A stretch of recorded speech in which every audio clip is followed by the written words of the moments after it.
Hello everyone, मेरा नाम सिद्धार्थ है। और क्या आपके पास भी इलेक्ट्रिक कार है? और क्या आपको भी ये कन्फ्यूजन होता है या कि एक क्वेश्चन होता है कि भाई मेरे पास इलेक्ट्रिक कार है पर मुझे पता नहीं है कि कितने घंटे में वो फुल चार्ज हो जाएगी या 0 to 100% होने में वो कितने घंटे लेगी।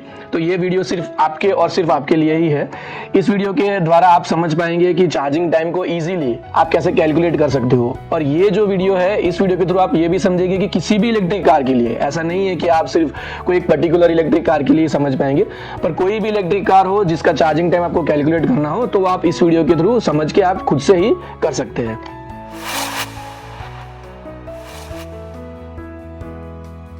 अभी मार्केट में बहुत सारी इलेक्ट्रिक कार्स आ रही है। टाटा है, महिंद्रा है, विनफास्ट है, BYD है, मर्सिडीज, ऑडी है, BMW है और भी बहुत सारी कंपनीज है जिनके इलेक्ट्रिक कार्स मार्केट में अवेलेबल है। ठीक है, अब ये जितनी भी इलेक्ट्रिक कार्स है वो इलेक्ट्रिक कार्स में चार्जिंग टाइम जो है वो हम किस तरह से कैलकुलेट करते हैं वो आज के इस वीडियो में हम समझने वाले हैं। ठीक है, अब हम एक एग्जांपल के तौर पर समझते हैं कि मान लीजिए आपके पास है टाटा नेक्सॉन प्राइम, ठीक है, जिसकी बैटरी पैक की कैपेसिटी है 30 किलोवाट, माने कि 30 किलोवाट। अब इस 30 किलोवाट के बैटरी पैक को आप चार्ज कर रहे हो उन्हीं के पोर्टेबल चार्जर से या फिर किसी भी टाइप 2 पोर्टेबल चार्जर से जिसका कैपेसिटी है 3 किलोवाट, माने कि 3 किलोवाट। तो आपको सिंपली जो बैटरी पैक कैपेसिटी है उसको आप जितने भी किलोवाट से चार्ज कर रहे हो उसके साथ आपको डिवाइड कर देना है, माने कि 30 किलोवाट डिवाइडेड बाय 3 किलोवाट, तो आपको टोटल मिलेगा 10 नंबर। ठीक है, तो ये जो 10 है ये बेसिकली आपका चार्जिंग टाइम है। क्यों?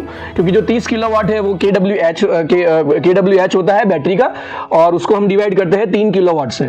ठीक है, तो kW से तो रह क्या जाता है आवर्स, माने कि टाइम। तो ये जो 10 घंटे मैंने बताया ये 10 घंटे टाटा नेक्सॉन को फुल चार्ज करने में लगेंगे जिसका बैटरी पैक है 30 किलोवाट और आप उसको चार्ज कर रहे हो 3 किलोवाट से। अब ये सेम कैलकुलेशन है अगर मान लीजिए कि आप चार्ज कर रहे हो 70 किलोवाट वाला कोई भी बैटरी पैक और आप उसे चार्ज कर रहे हो 7 किलोवाट के किसी भी पोर्टेबल चार्जर या फिर वॉल माउंट चार्जर से, AC चार्जर से। ठीक है, तो आपको सिंपली 70 उसको डिवाइड करना है 7 से, तो ये आपको मिल जाएगा अगेन 10। ठीक है, तो आप 10 घंटे में कोई भी इलेक्ट्रिक कार है जिसका बैटरी पैक है 70 किलोवाट का और उसको आप 7 किलोवाट से चार्ज कर रहे हो तो आपको 10 घंटे में वो फुल चार्ज करके देगी। अगर मैं बोल रहा हूं कि फुल चार्ज करके देगी तो मेरा मतलब है कि 0 to 100%। ठीक है, अगर आपको ये जानना है कि मेरी जो गाड़ी है वो 0 to 80% वो कितने घंटे में चार्ज करके देगी तो वो भी आप जान सकते हैं। वो बेसिकली आपको ये करना है कि आपका बैटरी पैक मान लीजिए कि 30 किलोवाट का है और आपको सिर्फ 0 to 80% के लिए ही जानना है। ठीक है, तो उसके लिए आप सिंपली ये कर सकते हो कि आप 20% जो है वो आप सबसे पहले तो बैटरी पैक का जो ओवरऑल जो कैपेसिटी था जो कि 30 किलोवाट था उसको आप 20% से माइनस कर दीजिए, माने कि 6 किलोवाट जो है आपको कम कर देना है।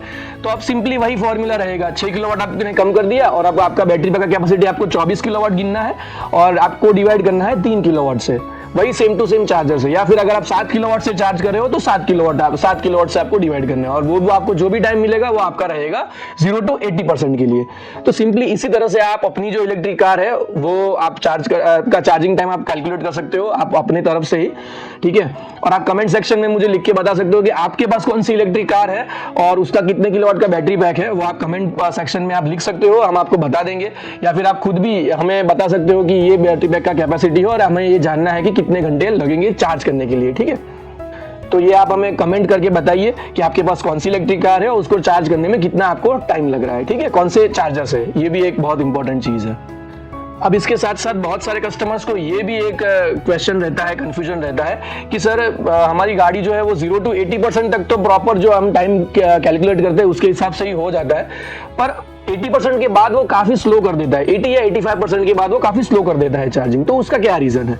क्या चार्जर में कोई फॉल्ट है या गाड़ी में कोई फॉल्ट है? देखिए, चार्जर में और गाड़ी में दोनों में ही कोई भी फॉल्ट नहीं है, वो दोनों ही एकदम से नॉर्मल है।